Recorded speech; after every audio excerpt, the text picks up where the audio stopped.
गौरी पुत्र गणेश भगवान की जय। जय श्री कृष्णा। राधे राधे। प्रिय भक्तजनों, आज बृहस्पतिवार के दिन आप बृहस्पति देव की बड़ी ही दुर्लभ कथा सुनेंगे। इस कथा को सुनने से भक्तों की सभी मनोकामनाएं भगवान बृहस्पति देव की कृपा से पूर्ण हो जाती हैं। तो आइए बड़ी ही श्रद्धा और प्रसन्न चित्त मन से इस कथा को सुनते हैं। भारतवर्ष में एक प्रतापी राजा राज करता था। वह बड़ा ही प्रतापी और दानी था। वह प्रतिदिन मंदिर में दर्शन करने जाता, ब्राह्मण और गुरु की सेवा किया करता था। उसके द्वार से कोई भी व्यक्ति निराश होकर नहीं लौटता था तथा वह प्रत्येक गुरुवार को व्रत रखता एवं पूजन करता था।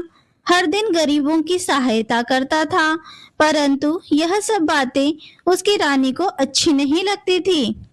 वह ना तो व्रत करती और ना ही किसी को एक पैसा दान में देती थी और राजा को भी ऐसा करने से मना किया करती थी। एक समय की बात है, जब राजा शिकार खेलने को वन में गए थे और घर पर रानी और दासी थी।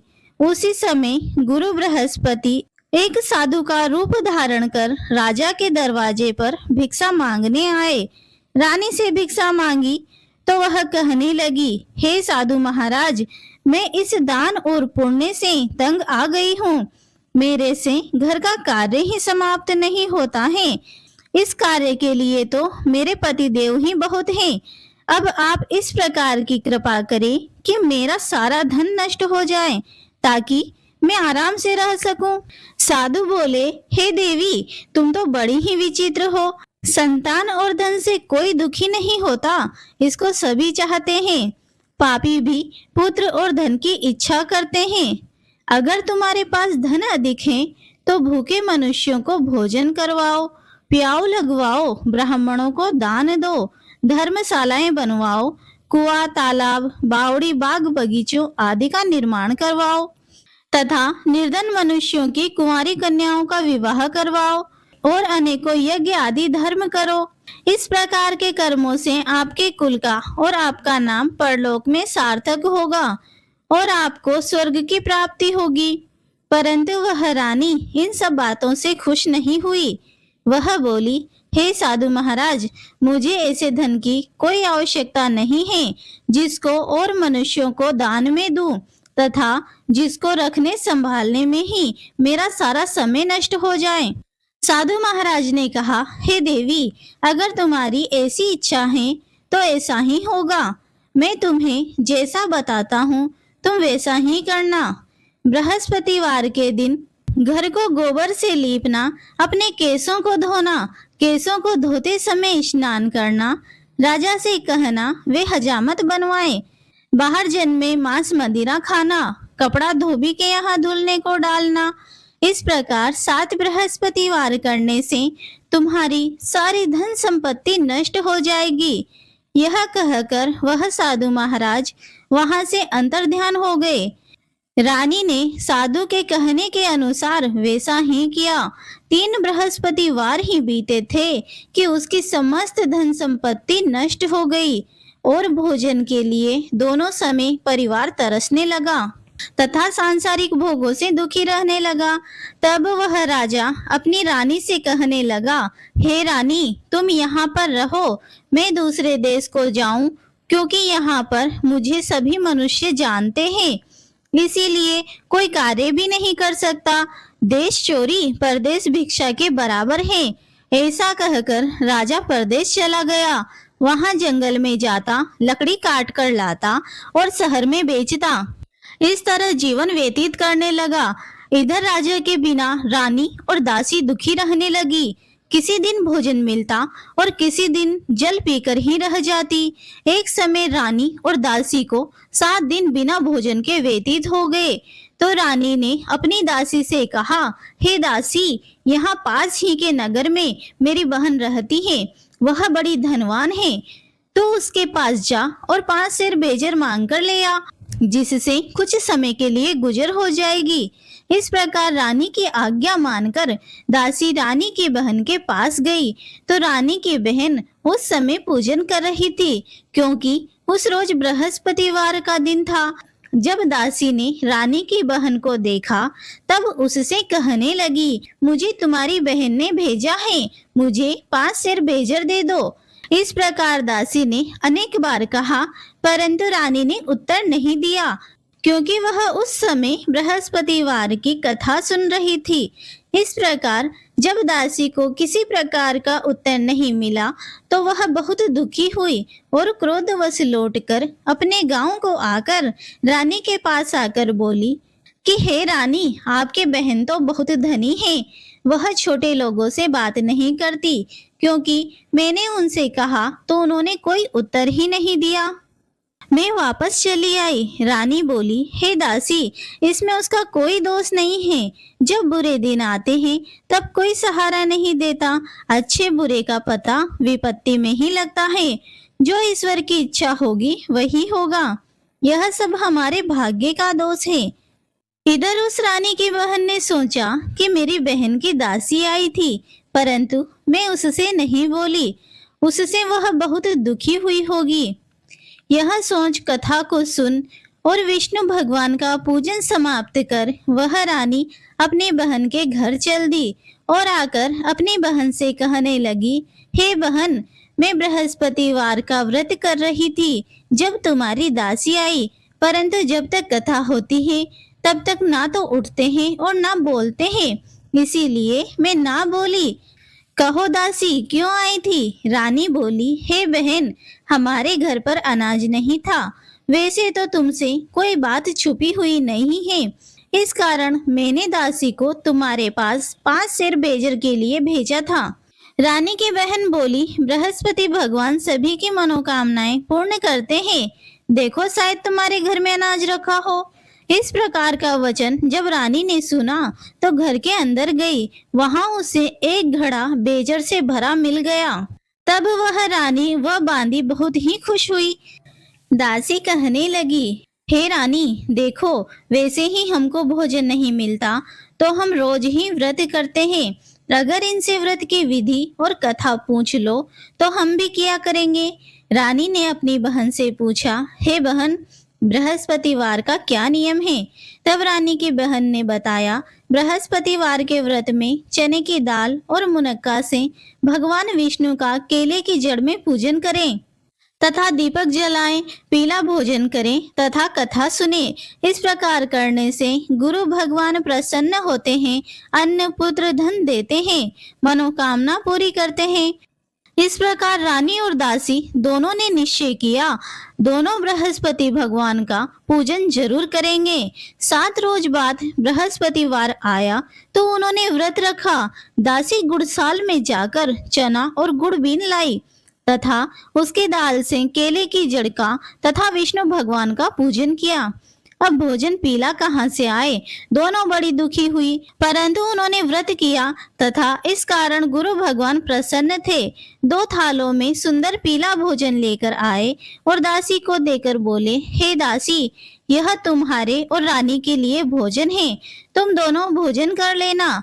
दासी भोजन पाकर बड़ी प्रसन्न हुई और रानी से बोली, चलो रानी, भोजन कर लो। रानी को इस विषय में कुछ पता नहीं था, इसीलिए वह दासी से बोली, तू ही भोजन कर, क्योंकि तू हमारी व्यर्थ में हंसी उड़ाती है। दासी बोली कि एक महात्मा भोजन दे गया है। रानी कहने लगी, वह भोजन तेरे लिए दे गया है, तू ही भोजन कर। दासी ने कहा, वह महात्मा हम दोनों को 2 थालों में भोजन दे गया है, इसीलिए हम और तुम दोनों ही साथ साथ भोजन करेंगे। इस प्रकार रानी और दासी ने गुरु भगवान को नमस्कार कर भोजन प्रारंभ किया तथा अब वे प्रत्येक बृहस्पतिवार को गुरु भगवान का व्रत और विष्णु भगवान का पूजन करने लगी। बृहस्पति भगवान की कृपा से रानी और दासी के पास धन हो गया। रानी फिर इसी प्रकार आलस्य करने लगी। तब दासी बोली, देखो रानी, तुम पहले भी इसी प्रकार आलस्य करती थी और तुम्हें धन रखने में कष्ट होता था, इस कारण से सभी धन नष्ट हो गया। अब गुरु भगवान की कृपा से हमें धन मिला है, हमें दान पुण्य करना चाहिए। दान में भूखे मनुष्यों को भोजन करवाओ, प्याव लगवाओ, ब्राह्मणों को दान दो, कुआं, तालाब, बावड़ी आदि का निर्माण करवाओ, मंदिर और पाठशालाएं बनवाकर दान दो, कुंवारी कन्याओं का विवाह करवाओ, धन को शुभ कार्यों में खर्च करो, जिससे तुम्हारे कुल का यश बढ़े तथा स्वर्ग प्राप्त हो और पितृ प्रसन्न हो। तब रानी ने इस प्रकार के कर्म करने प्रारंभ कर दिए तो काफी यश फैलने लगा। एक दिन रानी और दासी विचार करने लगी कि ना जाने हमारे महाराज किस दशा में होंगे, उनकी कोई खोज खबर नहीं है।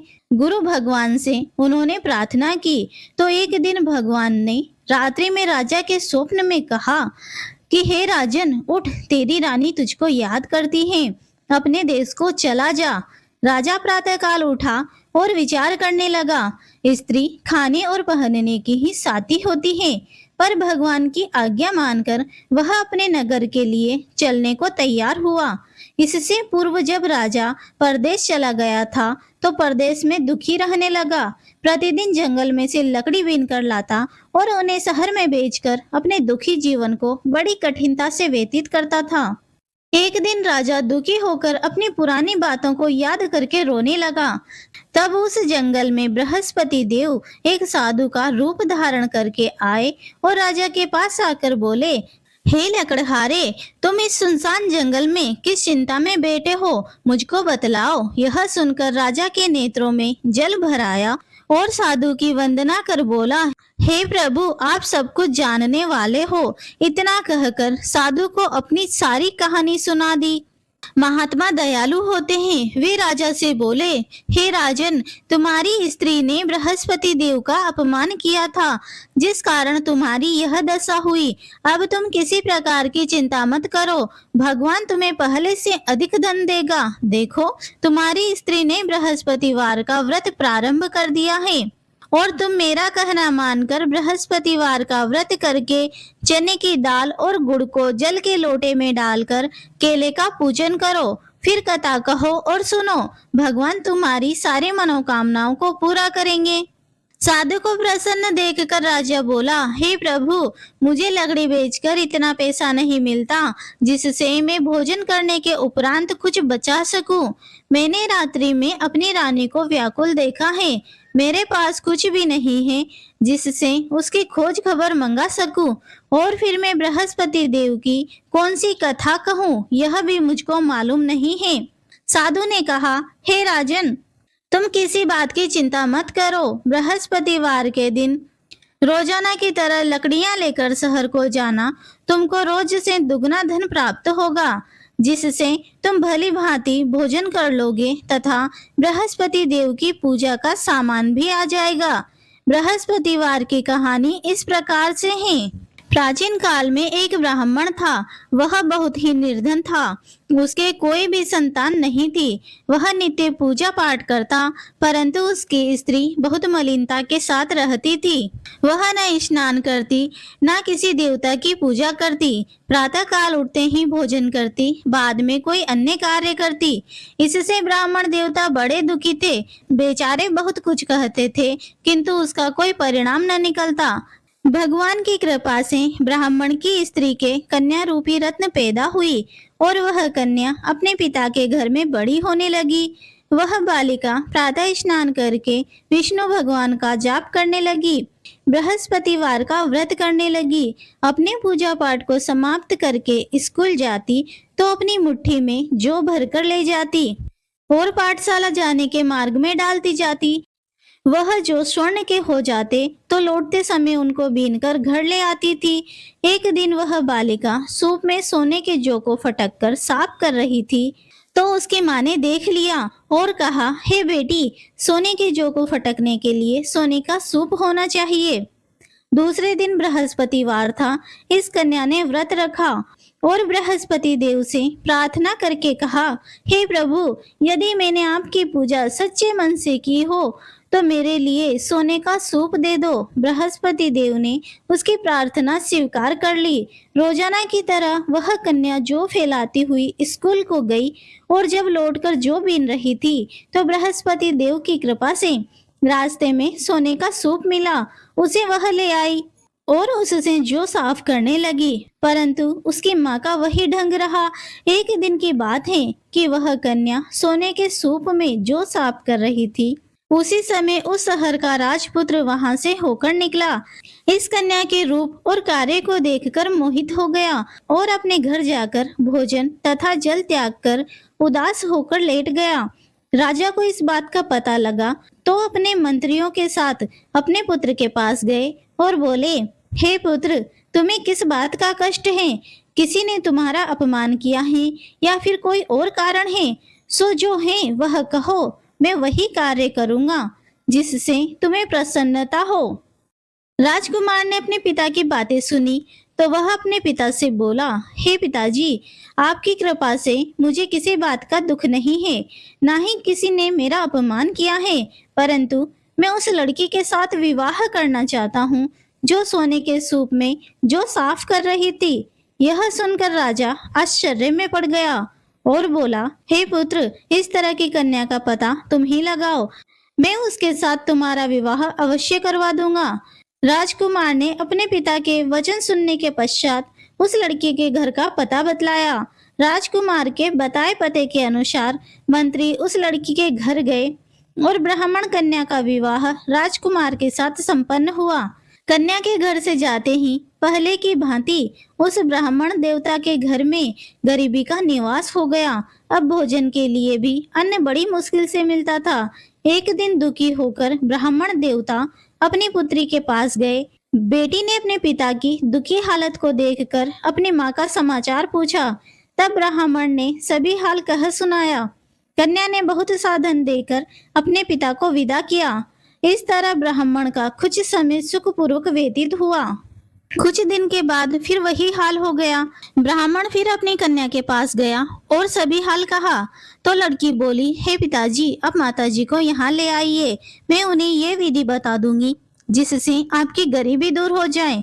वह ब्राह्मण देवता अपनी स्त्री को साथ लेकर बेटी के घर पहुंचा तो पुत्री अपनी माँ को समझाने लगी, हे माँ, तुम प्रातः काल उठकर प्रथम स्नान आदि करके विष्णु भगवान का पूजन करो, सब दरिद्रता दूर हो जाएगी। परंतु उसकी माँ ने उसकी एक न सुनी, उसकी एक भी बात नहीं मानी और प्रातः काल उठकर अपनी पुत्री के बच्चों की झूठन को खा लेती थी। एक दिन उसकी पुत्री को बहुत क्रोध आ गया और रात को कोठरी से सारा सामान निकाल दिया और उसमें उसकी माँ को उसने बंद कर दिया। प्रातः काल उठकर उसमें से माँ को निकाला तथा स्नान आदि कराकर पूजा पाठ करवाया तो उसकी माँ की बुद्धि ठीक हो गई और फिर प्रत्येक बृहस्पतिवार का व्रत रखने लगी। इस व्रत के प्रभाव से उसकी माँ भी बहुत धनवान हो गई तथा पुत्रवती हो गई और बृहस्पति देव जी की कृपा से स्वर्ग को प्राप्त हो गई तथा वह ब्राह्मण भी सुखपूर्वक इस लोक से सुख को भोग कर स्वर्ग को प्राप्त हुए। इस तरह कहानी सुनाकर साधु देवता वहां से लोप हो गए।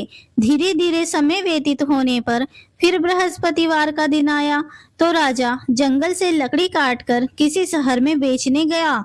उसे उस दिन और दिन की अपेक्षा अधिक धन मिला। राजा ने चना गुड़ आदि लाकर बृहस्पतिवार का व्रत किया। उस दिन से उसके सभी क्लेश दूर हुए। परंतु जब दोबारा बृहस्पतिवार आया तो वह व्रत करना ही भूल गया। इस कारण बृहस्पति भगवान नाराज हो गए। उसी दिन उस नगर के राजा ने विशाल यज्ञ का आयोजन किया तथा शहर में यह घोषणा करवाई कि कोई भी मनुष्य भोजन ना बनाए तथा आग भी ना जलाए। समस्त लोग मेरे यहाँ भोजन करने आए। इस आज्ञा को जो नहीं मानेगा उसे फांसी की सजा दे दी जाएगी। इस तरह की घोषणा संपूर्ण नगर में करवा दी गई।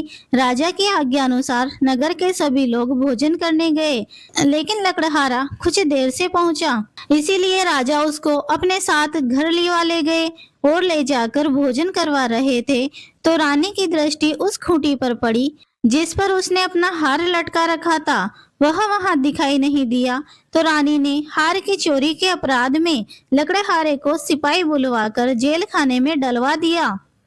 जब राजा जेल खाने में गया तो वह बहुत दुखी होकर विचार करने लगा कि न जाने कौन से पूर्व जन्म के कर्म हैं जिसके कारण मुझे ऐसा दुख प्राप्त हुआ है। फिर राजा उसी साधु महाराज को याद करने लगा जो उसे जंगल में मिला था। उसी तत्काल बृहस्पति देव साधु के रूप में प्रकट हो गए। और उसकी दशा को देखकर कहने लगे, अरे मूर्ख, बृहस्पति देवता की कथा नहीं की, इस कारण तुझे दुख प्राप्त हुआ।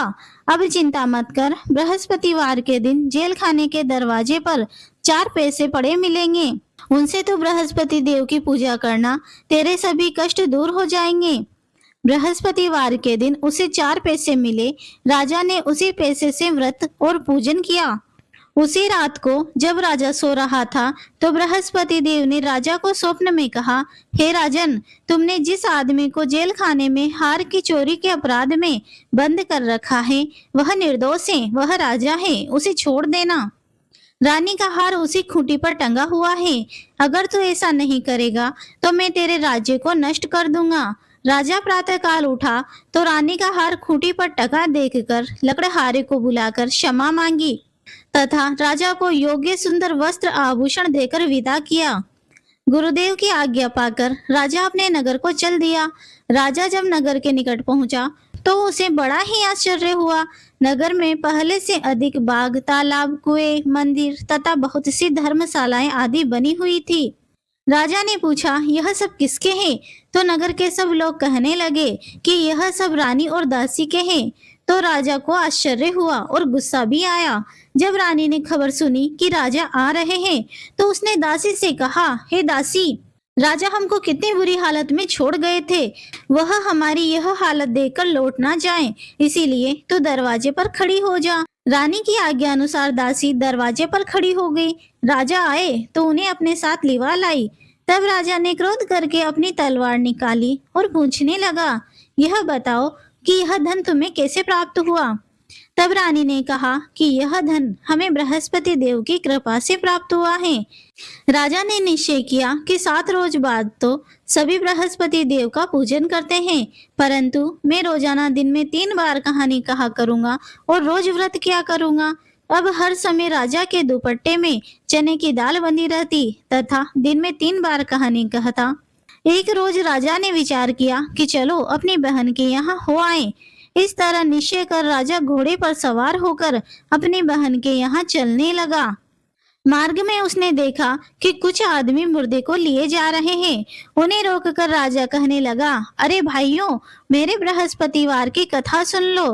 वे बोले, लो, हमारा तो आदमी मर गया है और इसको इसकी कथा की पड़ी है। परंतु कुछ आदमी बोले, अच्छा कहो, हम तुम्हारी कथा भी सुनेंगे। राजा ने दाल निकाली और जब कथा आदि हुई कि मुर्दा हिलने लगा और जब कथा समाप्त हुई कि राम राम करके वह मनुष्य उठ खड़ा हुआ। आगे मार्ग में उसे एक किसान खेत में हल चलाते हुए मिला। राजा ने उसे देखा और उससे बोला, अरे भैया, तुम मेरे बृहस्पतिवार की कथा सुन लो। किसान बोला, जब तक मैं तुम्हारी कथा सुनूंगा तब तक 4 हरैया खेत जोत लूंगा। जा अपनी कथा किसी और को सुनाना। इस तरह राजा आगे चलने लगा। राजा के हटते ही बैल पछाड़ खाकर गिर गए तथा किसान के पेट में जोर से दर्द होने लगा। उसी समय उसकी माँ रोटी लेकर आई। उसने यह सब देखा और अपने बेटे से सब हाल पूछा और बेटे ने सब हाल कह दिया। बुढ़िया दौड़ी दौड़ी राजा के पास गई और उससे बोली, मैं तेरी कथा सुनूंगी, पर तू मेरे खेत पर चलकर कह। राजा ने बुढ़िया के खेत पर जाकर कथा कही, जिसके सुनते ही वह बैल खड़े हो गए और किसान के पेट का दर्द भी ठीक हो गया। राजा अपने बहन के घर पहुंचा। बहन ने भाई की खूब मेहमानी की। दूसरे रोज प्रातःकाल राजा जगा तो वह देखने लगा कि सब लोग भोजन कर रहे हैं। राजा ने अपनी बहन से कहा कि ऐसा कोई मनुष्य है जिसने भोजन नहीं किया हो तो मेरी बृहस्पतिवार की कथा सुन ले। बहन बोली, हे भैया, यह देश ऐसा ही है, पहले यहाँ लोग भोजन करते हैं, बाद में कोई अन्य कार्य करते हैं। अगर कोई पड़ोस में हो तो देख आऊं। वह ऐसा कहकर देखने चली गई, परंतु उसे ऐसा कोई व्यक्ति नहीं मिला जिसने भोजन नहीं किया हो। अतः वह एक कुम्हार के घर गई जिसका लड़का बीमार था। उसे मालूम हुआ कि उसके यहाँ 3 रोज से किसी ने भोजन नहीं किया है। रानी ने अपने भाई की कथा सुनने के लिए कुम्हार से कहा तो वो तैयार हो गया। राजा ने जाकर बृहस्पतिवार की कथा कही, जिससे उसका लड़का ठीक हो गया। अब तो राजा की प्रशंसा होने लगी। एक दिन राजा ने अपनी बहन से कहा, हे बहन, हम अपने घर को जाएंगे, तुम भी तैयार हो जाओ। राजा की बहन ने अपनी सास से कहा तो सास बोली चली जा, परंतु अपने लड़के को मत ले जाना, क्योंकि तेरे भाई की कोई औलाद नहीं है। बहन ने अपने भाई से कहा, हे भैया मैं तो चलूंगी, परंतु कोई बालक नहीं जाएगा। राजा बोला, कोई बालक ही नहीं चलेगा, तब तुम ही क्या करोगी? बड़े दुखी मन से राजा अपने नगर को लौट आया। राजा ने अपनी रानी से कहा, हम निर्वंशी राजा हैं, हमारा मुंह देखने का धर्म नहीं है और कुछ भोजन आदि नहीं किया। रानी बोली, हे नाथ, जब बृहस्पति देव ने हमें सब कुछ दिया है तो औलाद भी अवश्य देंगे। उसी रात बृहस्पति देव ने राजा को स्वप्न में कहा, हे राजन, उठ, सभी सोच को त्याग दे, तेरी रानी गर्भ से है। राजा को यह बात सुनकर बड़ी खुशी हुई। 9वें मास रानी ने एक सुंदर पुत्र को जन्म दिया। तब राजा ने अपनी रानी से कहा, स्त्री बिना भोजन के रह सकती है, पर बिना कहे नहीं। जब मेरी बहन आए तो तुम उनसे कुछ मत कहना। राजा की बात सुनकर रानी ने हाँ कर दी। जब राजा की बहन ने शुभ समाचार सुना तो वह बहुत खुश हुई और बधाई लेकर अपने भाई के यहाँ आई। तब रानी ने कहा, घोड़ा चढ़कर तो नहीं आई, गधा चढ़ी आई। राजा की बहन बोली, भाभी, मैं इस प्रकार ना कहती तो तुम्हें औलाद कैसे मिलती? बृहस्पति देव ऐसे ही हैं, जैसी जिसके मन में कामनाएं हैं वे सभी पूर्ण करते हैं। जो सद्भावना पूर्वक बृहस्पतिवार का व्रत करता है, यम कथा पढ़ता है या दूसरों को सुनाता है, बृहस्पति देव उसकी सभी मनोकामनाएं पूर्ण करते हैं। जैसी सच्ची भावना से राजा और रानी ने बृहस्पति देव की कथा का गुणगान किया तो उनकी सभी इच्छाओं को बृहस्पति देव जी ने पूरा किया। इसीलिए सबको कथा सुनने के बाद प्रसाद लेकर जाना चाहिए। हृदय से उनका मनन करते हुए जयकारा बोलना चाहिए। बोलो बृहस्पति देव भगवान की जय, बोलिए विष्णु भगवान की जय। जय श्री कृष्णा। राधे राधे।